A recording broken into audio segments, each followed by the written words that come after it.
What's up, everybody? I am super excited about this episode. This is going to be my first solo episode. A lot of you guys have been asking me to do solo episodes. This has always been a plan for the Ian Wendt Show, to not only have some of the most amazing guests, but also to be able to do more long form content on these solo episodes. And so I'm really excited about this one. I have a jam packed one.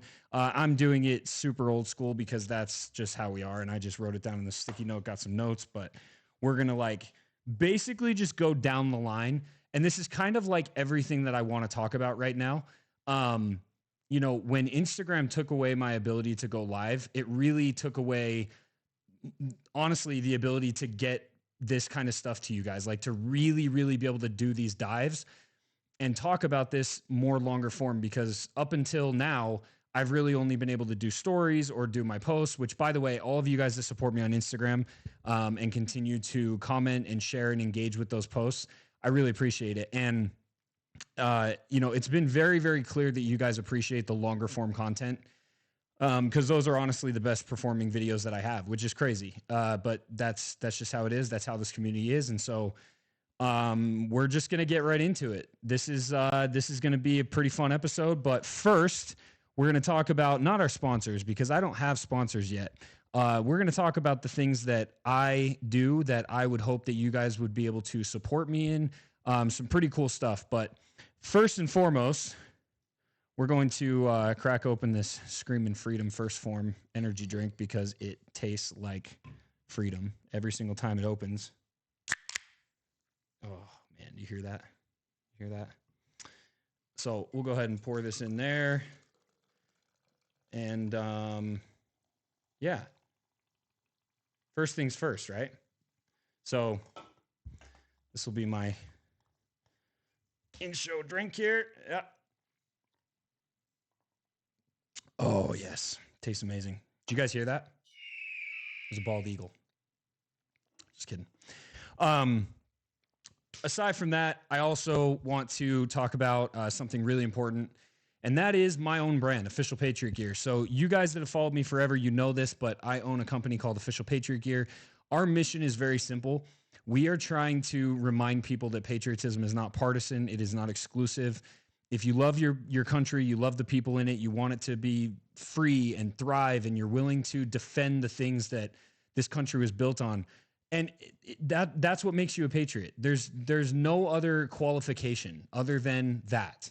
And we've gotten to a place where it's been so polarizing, and it's like you have to be a certain type of person, you have to support a certain type of political party or whatever. Like, that is not what patriotism is about.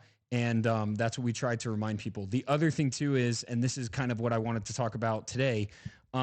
Recently I made a decision to do a little bit of a shift with my brand. Not a rebrand, but more of like a repackaging, because, every patriotic clothing brand out there under the sun, it's all the same. It's American flags and bald eagles. And so as I thought about what that would be, it really came down to the core values of the business and what we have tried our best to make it all about, which is service and unity and philanthropy and leadership and just all of the things that this country was built on, all the things that really make this country great. But more than anything, leadership, the ability to lead and the desire to lead. And so I came up with a slogan. We already had patriotism is not partisan, but I came up with the slogan that leadership is not selective, because that's the reality.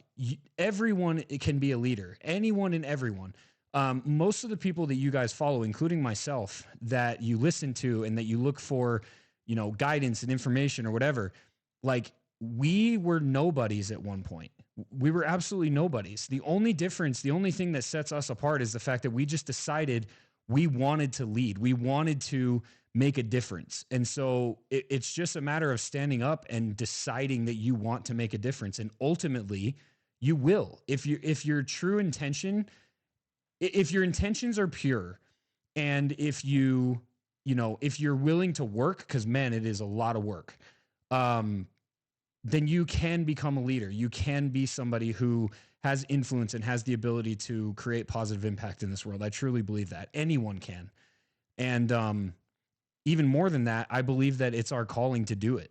I think that The world is starving for true leadership. It's starving for somebody who's willing to stand up for truth and for freedom and for all these things. And, you know, now it's gotten a little bit easier. I think people have kind of let off the gas a little bit as far as the patriotism thing goes, because let's just be honest, when it's not under attack, right?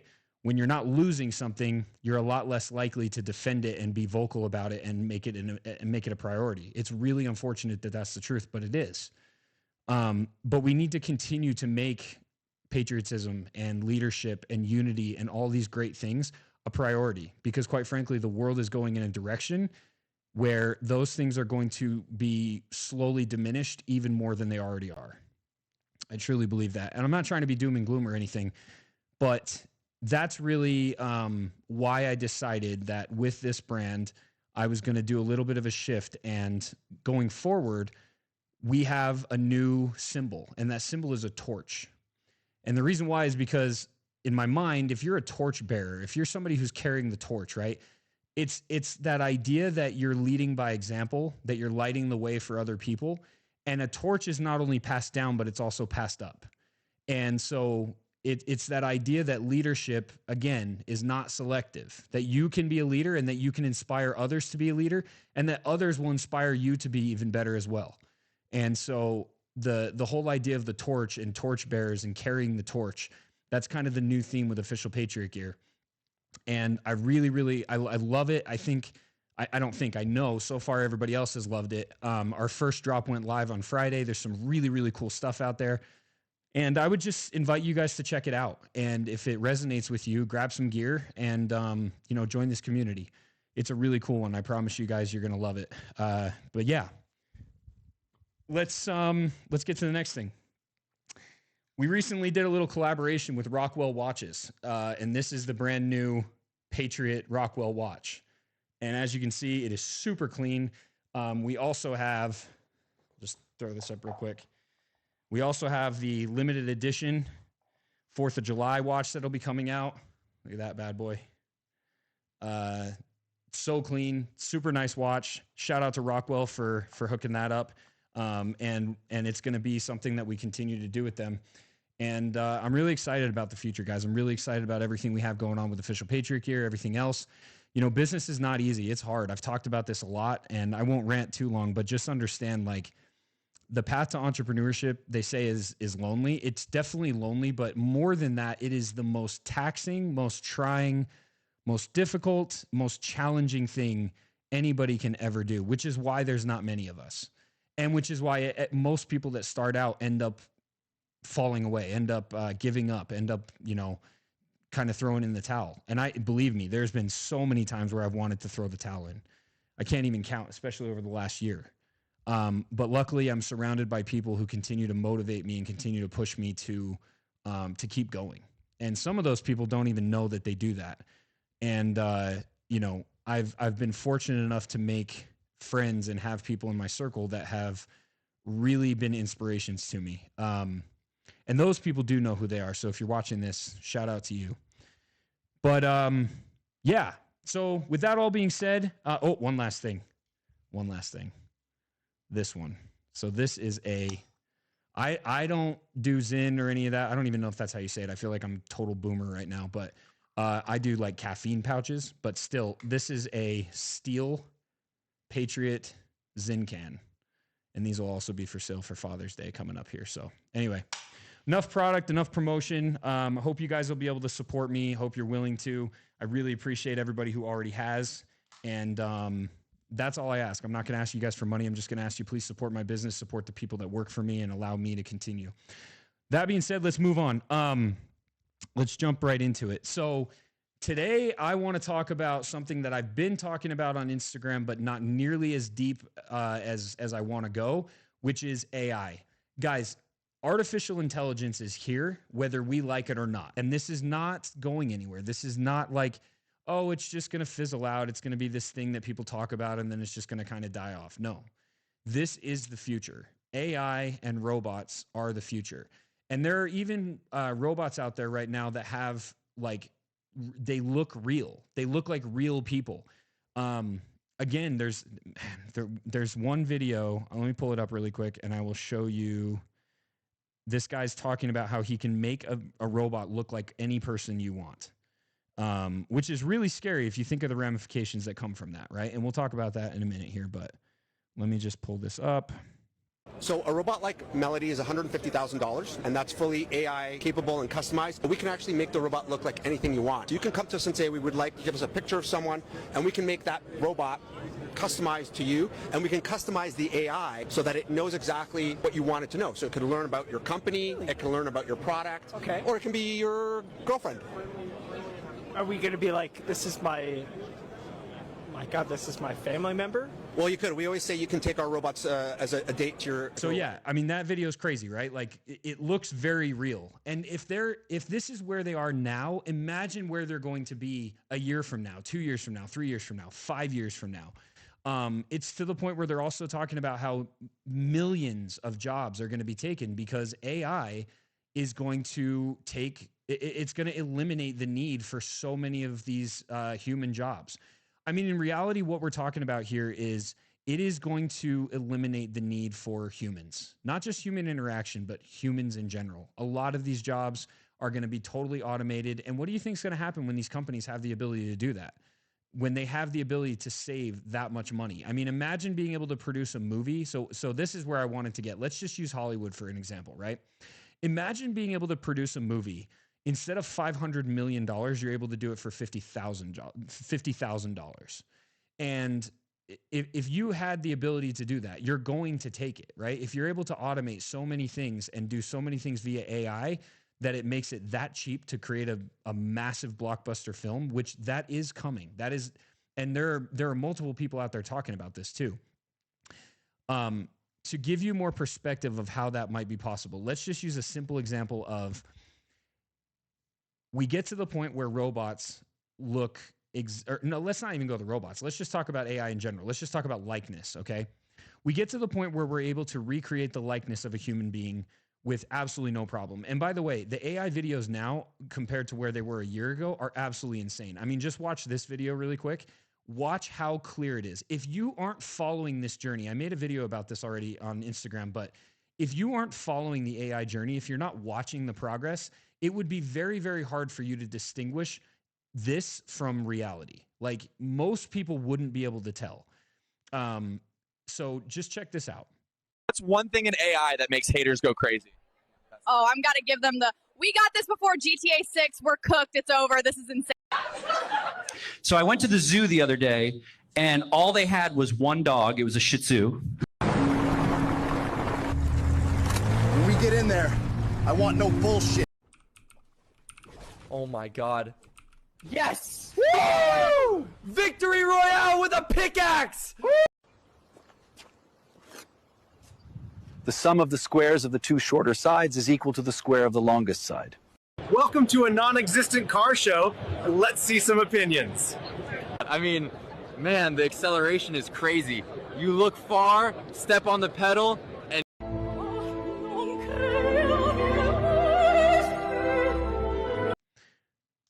Okay, so that video is crazy. Like, there's so many examples of that, right? So if they're already able to do that, let me give you a very realistic scenario that I believe could happen in just Hollywood, for example. I'm just using this because I think it's an easy example to use.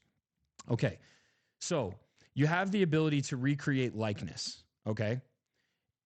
And so you take, let's just use Robin Williams, for example, one of the most beloved actors of all time. One of the biggest tragedies when he passed away, right? And so many movies that he made that people would love to see sequels for or remakes for or whatever that now can't happen because he's gone. Okay, well, what if you consider the fact that all of a sudden now we have the ability to recreate Robin Williams with AI? So you go to the family and you say, hey, let's just say the production company goes to the family and they buy the rights to Robin Williams' likeness.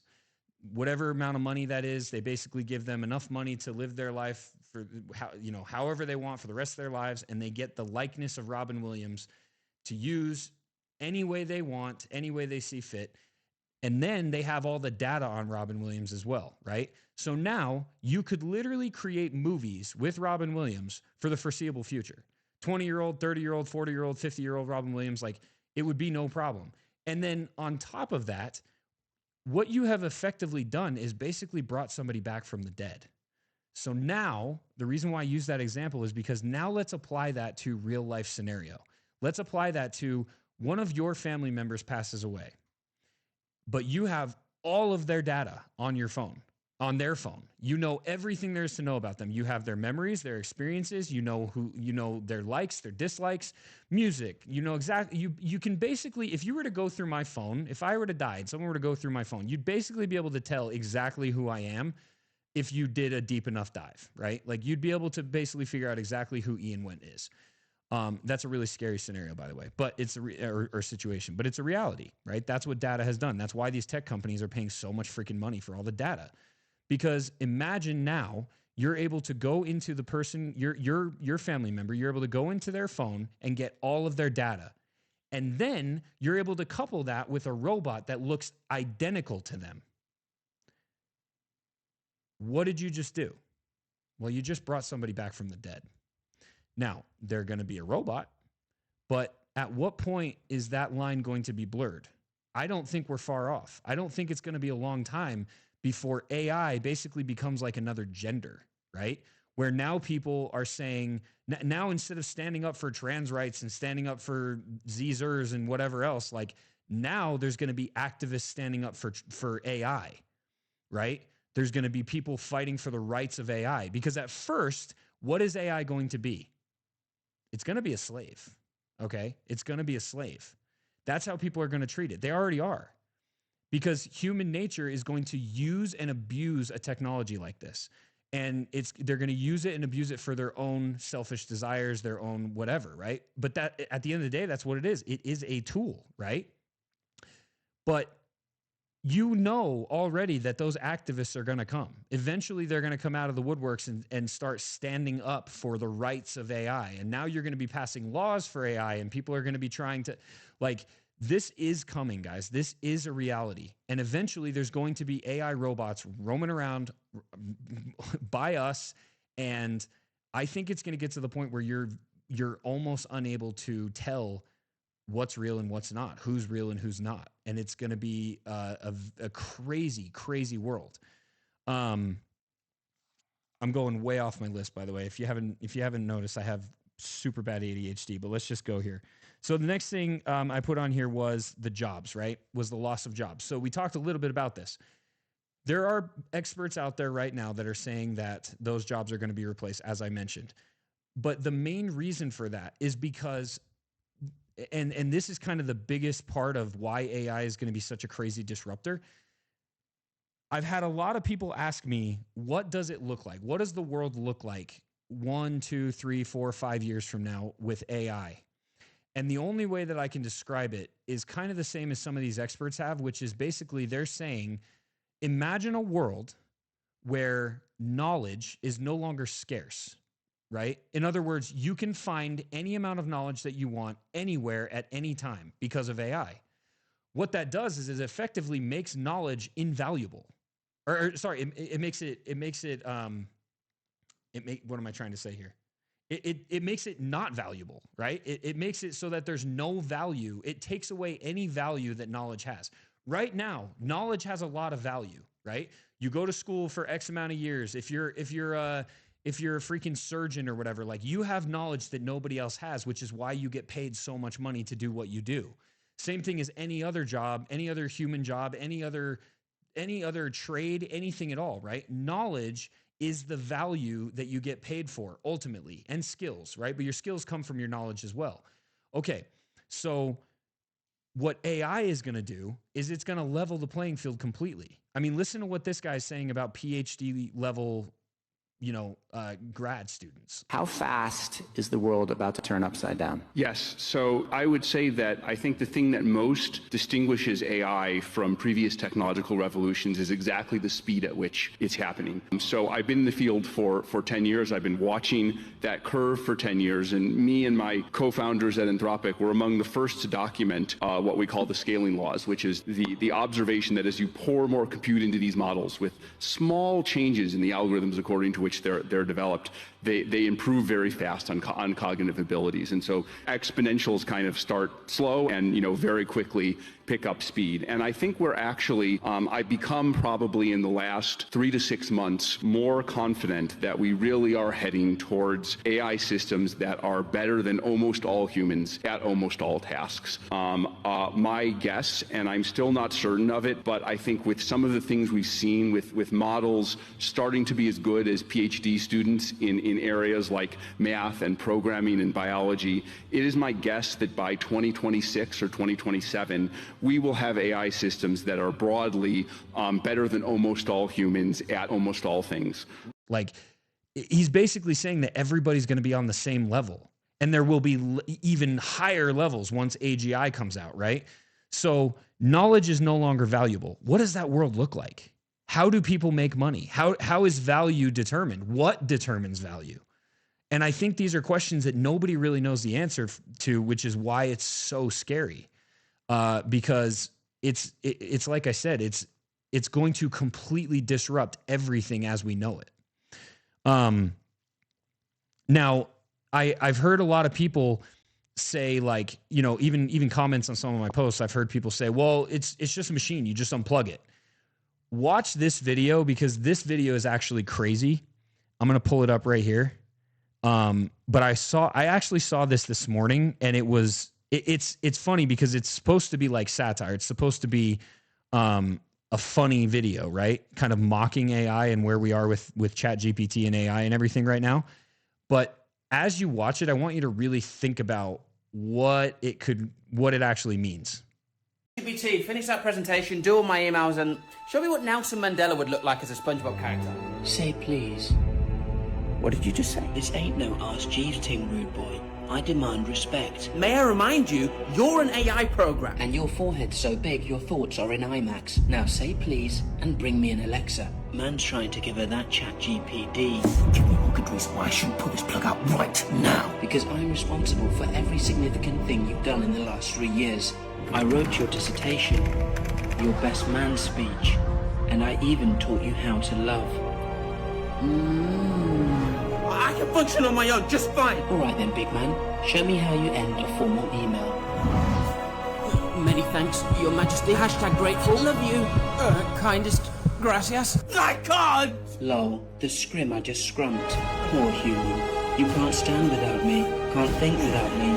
Your life has become a waste of time. Life is not a waste of time. Time is not a waste of life. Shakespeare. Pitbull, but go off.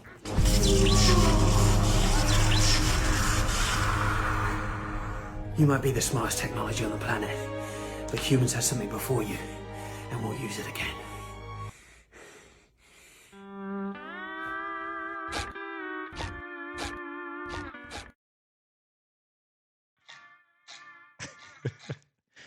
All right. So, I mean, dude, it is funny. Like, it's a funny video, but think about it for a minute, right? It starts off with him saying, do this, do this, do this, and do this. And then ChatGPT responds, say please, right? And it's really funny because it's like, but that's what I'm talking about when I say that people are going to use AI as a slave.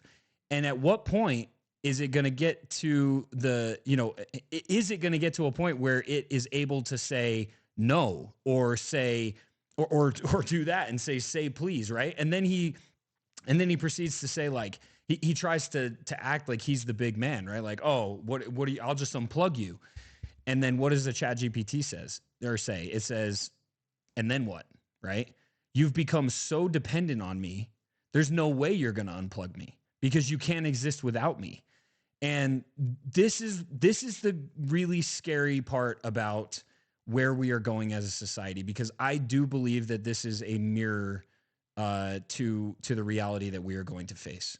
We are already a society that is so apathetic and so entitled, and we lack responsibility, and so many people don't want to do the work, but they want the result. I always say that the root of all evil is not money. It's expediency. It's the idea that we want to get something faster than we deserve it, and we don't think of the repercussions that come from doing the acts that it takes to get it faster. Apply that to anything across the board: robbery, rape, murder, any of those things. All of it comes down to, I wanted something faster than I deserved it, and I did what it took to get it, regardless of the consequences. AI is 100% that. And we are like full steam ahead to a world where people are going to become dependent on AI because it's so much easier.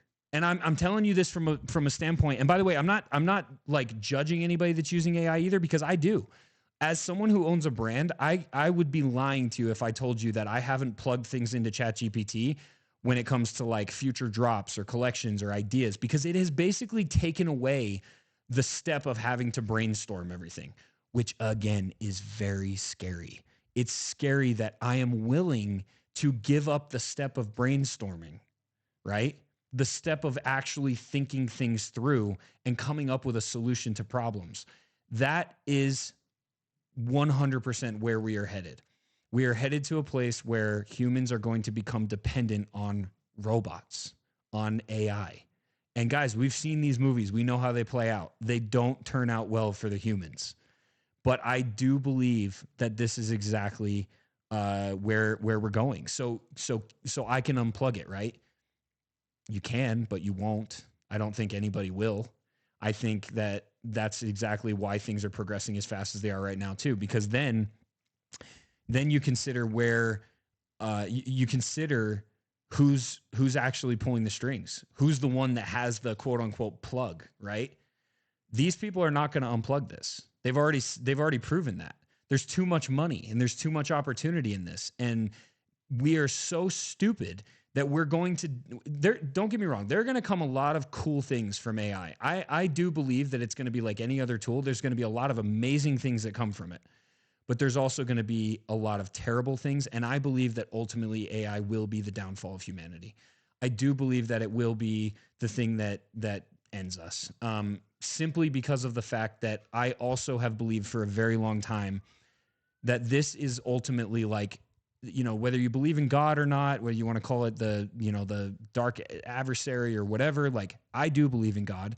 And I believe that Satan, the enemy of God, I believe his true agenda is not to create sin, but to take away agency from us, from the children of God. The greatest gift that God gave us besides his son, besides the atonement of Jesus Christ, is agency. It's the ability to make a choice. And I believe that Satan's ultimate plan is and has always been since the beginning to not only take away free agency from the children of God, but to also compel them to want to give it up. And so now just take a look around, guys. Take a look around at how people are acting and how willing people are to just give up the ability to think, the ability to work, the ability to solve problems, right? The ability to make a choice. Ultimately, we as humans are giving up the ability to make choices. And now AI is going to make the choices for us. But now I want you to think about, who is it that's controlling that? I believe it's going to be controlled by the same people that have controlled everything else, that are a threat to all of us, that have done all these terrible things, because that's already who is in power. It's ultimately the elites and the people who are in power who are going to have the quote unquote plug in their hand, and they're not going to unplug it. And even more than that, they see this as a way to create complete dependency. We are going to become dependent on this system of immediate and complete knowledge. And then, mark my words, I believe it's going to get to a point where there are levels of knowledge. And depending on where you are in society and depending on, your social credit score or whatever, which that's where we're getting next, that's going to determine what level of knowledge you're able to access. I want you to just think about that for a minute. Think about if they were able to control what knowledge you had and didn't have, based on the fact that all knowledge was accessible. And then you have class tiers not based on money anymore. Now your class tiers are based on knowledge. Now your class tiers are based on who knows what and how and how much. And they have the ability to do X, Y, and Z, or they don't. Okay? This is a really, really dystopian idea. But guys, just look at the writing on the wall. I believe that this is where we're headed. And it's just crazy. It's crazy that we're here. But, it also it also makes sense. It completely makes sense. That being said, that brings me to the last piece, which, full disclosure, I don't know a whole lot about this yet. I've only seen a couple things. And so you guys know, I don't like to jump the gun on things without knowing all the information, but I will just kind of weigh in on what I've heard so far. And that is the whole surveillance state that the Trump administration, Trump himself, seems to be putting in place with Palantir. And before we go into that, let's just talk about who Palantir is. And to do that, I'll just pull it up. I'll just pull it up so you guys can read it, and then I'll kind of give you my take. Okay, so this is what they. No, you know what? This isn't gonna solve it. I'll tell you what. I'm just gonna read the post that I read. It's from my buddy Ian Smith, and it's actually a really, really good post. So I'm just gonna go ahead and read this, rather than that because that description is definitely not who Palantir is. Let me just go ahead and read this really quick. So Ian Smith posted today. I'm just going to read his post. Shout out to you, Ian. There's going to be great music, of course. Deftones, my man. So here's what he said. Donald Trump just handed Palantir the contract to build the federal AI database, which will be the single most dangerous consolidation of power in modern American history. Palantir isn't a tech company. It's a surveillance machine built inside the CEA. He's absolutely right about that. That's what it is, and that's what this does not say. Palantir is a surveillance machine. It is not the technology, company that they try to pretend it is. Funded through In-Q-Tel and run by Peter Thiel. Now, Peter Thiel, if you don't know who Peter Thiel is, he is one of the richest, one of the most powerful people on planet Earth. He's a billionaire data oligarch who openly brags about crushing right-wing populist movements in Europe and with his software. This is also not a lie. This is 100% the truth. You can look this up. You can look up how many times Palantir or how many times Peter Thiel has talked about and bragged about the effect that they've had on these right-wing populist movements that have happened in Europe and just throughout the last 2 years. This is 100% the truth. Now he's here building the backbone of American AI. Very, very scary. This is the same Peter Thiel who groomed the character of J.D. Vance. Not a lie. Shapes national AI policymaker as an unelected power broker. Also not a lie. Pretends to be anti-woke while embedding Palantir across every global intelligence agency. See, this is the other thing too. It's so true. He tries so hard to pretend that he's against the woke agenda, that he's against the Marxist agenda and all these different things. And he pushes against those and acts like he's combating them, when in reality, he's not. He's just pandering to the base in order to gain their support and be able to infiltrate these systems and implement all of his systems that he wants to with Palantir. And then he says, and Trump, the guy who ran on Drain the Swamp, true, just handed him the keys. So this comes from the announcement that Trump basically put him in this position. He says, you are watching a merger of big tech, big government, and artificial intelligence branded as patriotism.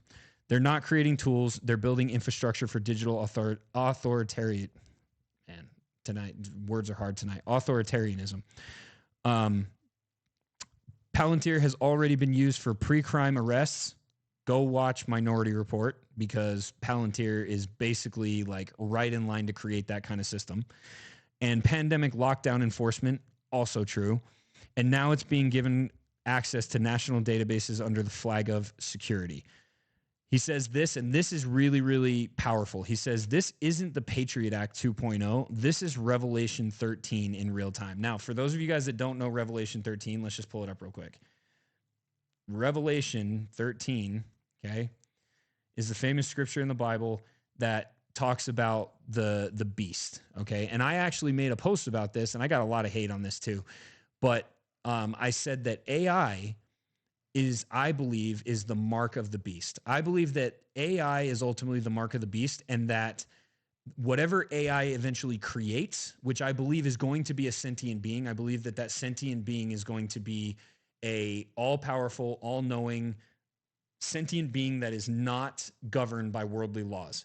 That to me is the Antichrist. That to me is the beast.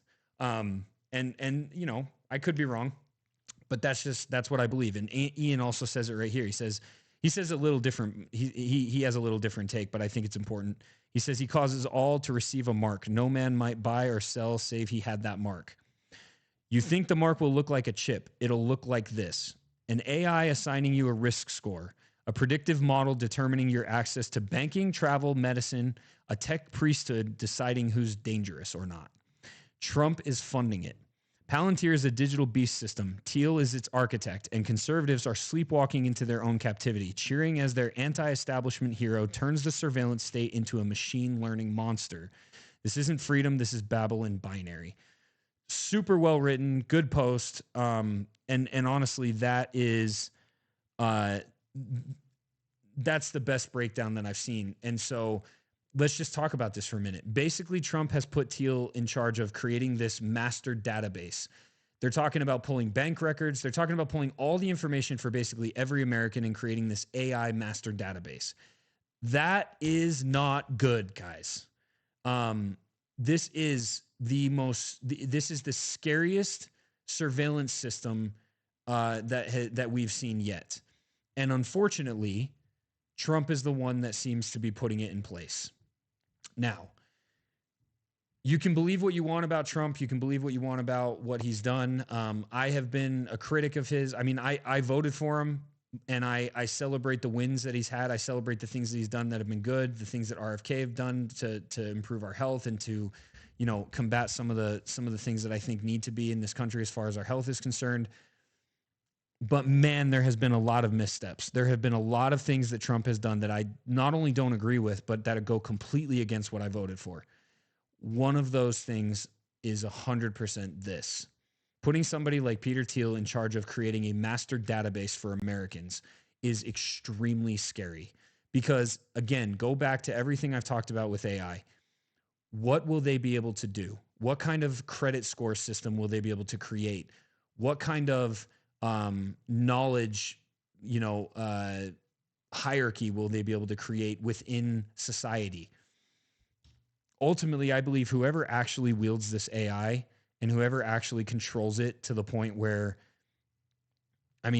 whoever that is going to be able to ultimately control everything and everything and anything. It's really, really scary. And this is something that I feel like not enough people are talking about. And I feel like this is kind of the next thing, but not the next thing as in like, this is the next news thing that just kind of disappears the next day.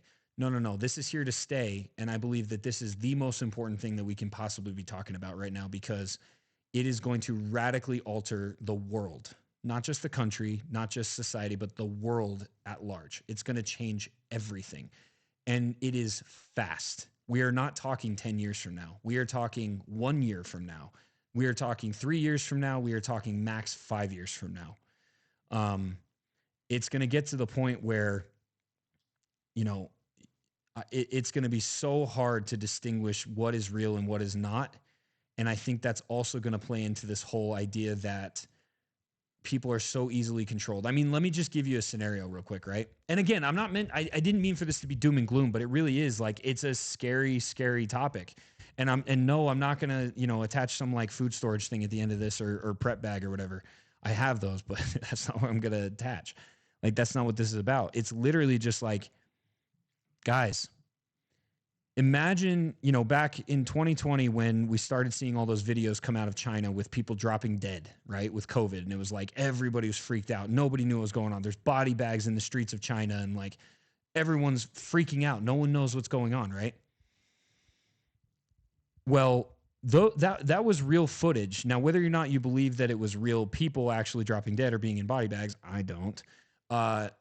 It was still real footage. It was people, right? It wasn't AI.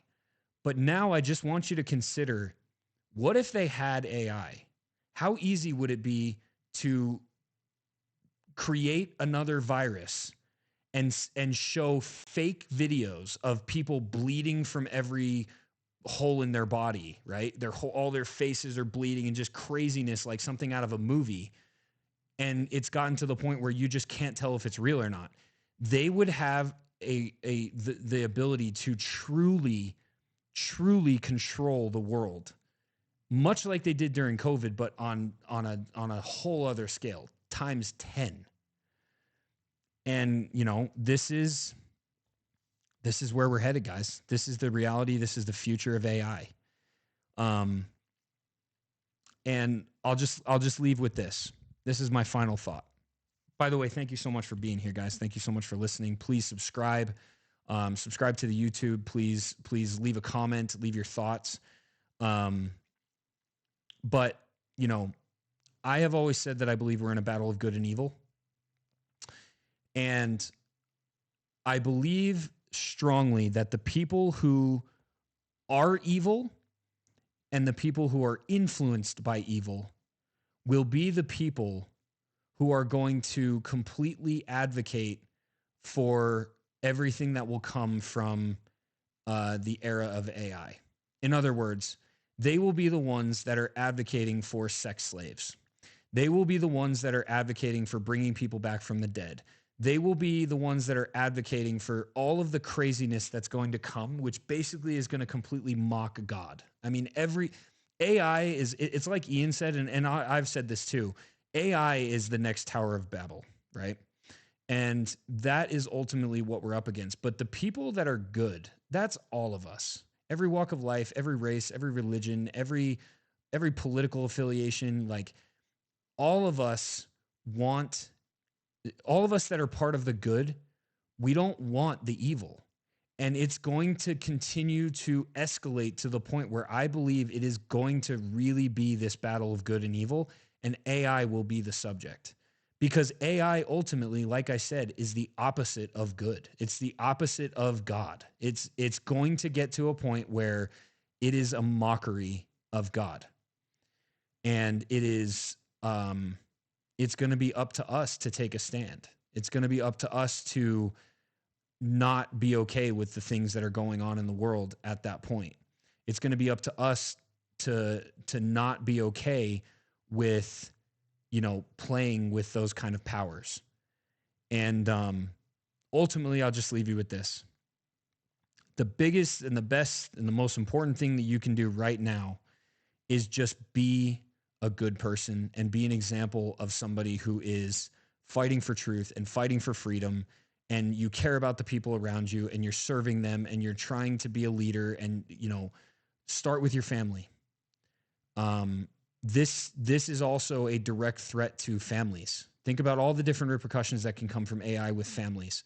You know, it'll get to a point where, you know, what happens when a child feels like they can't relate to their parents, or their parents aren't giving them enough attention, and so now they just have this perfect AI robot that basically acts like their parent but replaces them. Like, these are real scenarios. These are real things that I believe are going to be coming, and it's going to be up to us as parents to make sure our kids know that they're safe with us, that they can talk to us about anything, and that they trust us, and that they know what's real and what's not, and what's real love and what's artificial love, and what's real knowledge and what's artificial knowledge, and what's real comfort and what's artificial comfort. And it's going to start in our homes, and our families are the most important thing. And then it's going to go to our communities, and we have to lead our communities. And if we can just do that, I do believe that we'll have a fighting chance. But we have to push against this idea of being apathetic and being entitled and wanting something faster than we deserve it. We have to be willing to continue to do the work and to continue to be accountable and continue to hold others accountable. And at the end of the day, I believe that this is what it's all about. I believe that our mission in life, whether you believe in God or not, is to progress. I think that ultimately is what it's going to take. And if you can do that, you will not be replaced. You will not be forgotten.